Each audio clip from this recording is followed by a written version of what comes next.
வீடியோவில் என்ன நடக்குன்னு சொல்லிட்டு பார்க்கலாம். வீடியோக்குள்ள போகிறதுக்கு முன்னாடி நம்ம சேனலை லைக் அண்ட் சப்ஸ்கிரைப் பண்ணி சப்போர்ட் பண்ணுங்கள்.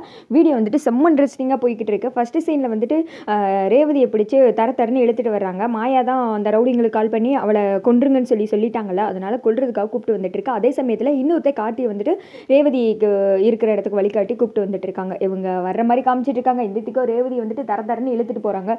டேய், எதுக்குடா என்ன தேவையில்லாமல் இங்கே கூப்பிட்டு வந்திருக்கீங்க? நீங்கள் வேற யாரும் நினச்சி தப்பான ஆளை என்ன பிடிச்சி இங்கே கொண்டு வந்துட்டு எதுக்குடா, ஏன்டா இப்படி பண்றீங்க அப்படின்னு சொல்ல, ஏய் பேசாம வாயை மூடிட்டு வரையா இல்லை உன்னை அடிச்சு சாகடிக்கவா அப்படின்னு சொல்ல, ஏன்டா என்னை இப்படி சித்திரவாத பண்றீங்க, எதுக்கு என்ன கூப்பிட்டு வந்திருக்கீங்க அப்படின்னு சொல்ல, நீ ஏன் சாக போற, அதுக்கு முன்னாடி எதுக்கு உனக்கு இந்த தகவல்கள்லாம் அப்படின்னு கேட்க, முதல்ல யார் வந்துட்டு என்னை கொல்ல சொன்னா அதை சொல்லு அப்படின்னு கேட்க, அதெல்லாம் சொல்ல முடியாது, ஒழுங்கா செத்துப்போ அப்படின்னு சொல்றாங்க. அதுக்கு வந்துட்டு ரேவதி சொல்றாங்க, ப்ளீஸ்டா என்னை விட்டுருங்கடா, என்னை கொல்றதுனால உங்களுக்கு என்ன கிடைக்க போகுது, ப்ளீஸ் என்னை விட்டுருங்க அப்படின்னு சொல்லிட்டு கெஞ்சுறாங்க.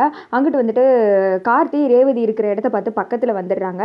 இங்கிட்டு வந்துட்டு ரேவதியை பார்த்து சொல்கிறாங்க, இங்கே பாரு, இன்னும் கொஞ்ச நேரத்தில் செத்துருவேன், உன்னை யார் கொல்ல சொன்னாங்க அதுன்னு அதெல்லாம் தெரிஞ்சு உனக்கு ஒரு பிரயோஜனம் கிடையாது, அதனால் நீ சந்தோஷமாக மேலாக போய் சேரு, இந்த சித்திரவாதை அதுன்னு இதெல்லாம் கொஞ்ச நேரம் தான், அதனால நீ வந்துட்டு வாயை மூடிக்கிட்டு இருந்தால் உனக்கு ரொம்ப நல்லது அப்படின்னு சொல்ல, டே விட்டுருங்கடா, ஏன்டா அப்படி பண்ணுறீங்க, விடுங்க ப்ளீஸ் அப்படின்னு சொல்லிட்டு ரேவதி கெஞ்சுறாங்க.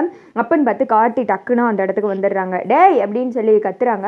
வேமா அந்த ரவுடிங்க, டேய் வேமா இவளை தள்ளி விடுறா அப்படின்னு சொல்லிட்டு ரேவதி வந்துட்டு டக்குன்னு அந்த பள்ளத்தில் தள்ளி விட்டுடுறாங்க. ரேவதியே விட்டுருங்க அப்படின்னு சொல்கிறாங்க. ஆனால் உள்ள தள்ளி விடுறப்போ ஒரு கல்லில் வந்துட்டு ரேவதியை வந்துட்டு பிடிச்சிக்கிறாங்க. அந்த சமயத்தில் கார்த்தி வந்துட்டு வெறுன்னு வர்றாங்க. வந்து அந்த ரவுடிங்களை போட்டு அடின்னு அடிக்கிறாங்க. 2 பேருக்கு வந்துட்டு சண்டைலாம் வருது. ரேவதி வேற அந்த இதை பிடிக்க முடியாமல் பிடிச்சி வந்துட்டு தொங்கிட்டு இருக்காங்க.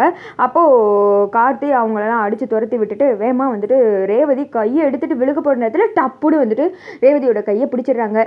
நீ எதுக்கு பயப்படாத ரேவதி, நான் இருக்கேன், கண்டிப்பாக உன்னை மேலே தூக்கிடுவேன் அப்படின்னு சொல்லிட்டு கார்த்தி சொல்கிறாங்க. ரேவதிக்கு கையெல்லாம் வலிக்குது, இல்லை என்னால் முடியல, எனக்கு கை ரொம்ப வலிக்குது அப்படின்றாங்க. நீ எதுக்கு கவலைப்படாத, என் கையை மட்டும் டைட்டாக பிடிச்சிக்கோ அப்படின்னு சொல்லிட்டு ரேவதி வந்துட்டு பிடிச்சி தூக்குற மாதிரி காமிச்சிட்டு இருக்காங்க. இப்போ இந்த சீன்லலாம் எனக்கு தீபாவோட அந்த யாபகம் தான் வந்துச்சு. ஐஸ்வர்யா மலையிலேருந்து கீழே தள்ளி விடுவாங்க இல்லையா, அப்போ வந்துட்டு கரெக்டாக கார்த்தி வந்துட்டு இந்த மாதிரி தொங்கிட்டு இருக்க தீபாவை காப்பாற்றுற மாதிரி சீன்லாம் வச்சுருந்தா எப்படி இருக்கும். அப்போயே வந்துட்டு அந்த சீரியலோட ட்ராக் மாதிரி வேறு மாதிரி கூட போயிருக்கலாம். கீழே விழுந்து ஒரு மாதிரி தீபாகி அதெல்லாம் வந்துட்டு தேவையில்லாத சீன்ஸு இல்லை. அந்த மாதிரி வந்திருந்தால் நல்லா இருக்குன்னு சொல்கிறேன். இந்த மாதிரி யார் வந்துட்டு வந்தால் நல்லா இருந்திருக்குன்னு நினைக்கிறீங்க அப்படின்னு சொல்லிட்டு கமெண்ட் பண்ணுங்கள்.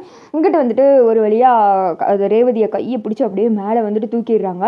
ரேவதிக்கு இப்போ தான் நிம்மதியாக இருக்குது. அப்படியே ஒரு வழியாக டயர்டாக இப்போ இப்படி உட்காந்துட்டு இருக்காங்க. உனக்கு ஒன்றும் ஆகலையே, நீ வந்துட்டு சேஃபாக தானே இருக்க அப்படின்னு சொல்ல, யார் இந்த ரவுடிங்கெல்லாம் எதுக்கு தேவையில்லாமல் என்ன கெடுத்துனாங்க, எனக்கு ஒன்றுமே புரியவே இல்லை, என்ன எதுக்கு தேவையில்லாமல் கொல்லணும், யார் இதெல்லாம் பிளான் பண்ணுறா அப்படின்னு சொல்ல, அதெல்லாம் இப்போ உனக்கு எது சொன்னாலும் புரியாது, வா அப்படின்னு சொல்ல, இதுக்கு பின்னாடி நீ எது இருக்கியா, என்னை காப்பாற்றுற மாதிரி காப்பாற்றி என் மனசில் இடம் பிடிக்கலான்னு சொல்லிட்டு பார்க்குறியா அப்படின்னு சொல்ல, ஆமாம் உனக்கு நல்லது பண்ணாலும் என்ன தான் நீ வந்துட்டு வில்லனாவே இந்த மாதிரி எல்லாம் பண்ணி தான் நான் உன் மனசில் நல்ல பேர் எடுக்கணும், எனக்கு எந்த அவசியம் கிடையாது, முதல்ல நான் நல்ல பேர் எடுக்கணும்னே எனக்கு தேவை கிடையாது அப்படின்னு சொல்லிட்டு காட்டி சொல்கிறாங்க.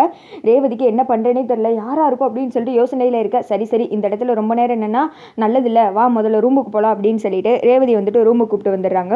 ரூமுக்கு வந்ததுமே ரேவதிக்கு இன்னும் பதட்டமாக தான் இருக்குது. அங்கிட்டு மாயாவுக்கு வந்துட்டு அந்த ரேவதி தப்புச்சிட்டான்னு சொல்லிட்டு தெரிஞ்சிருது.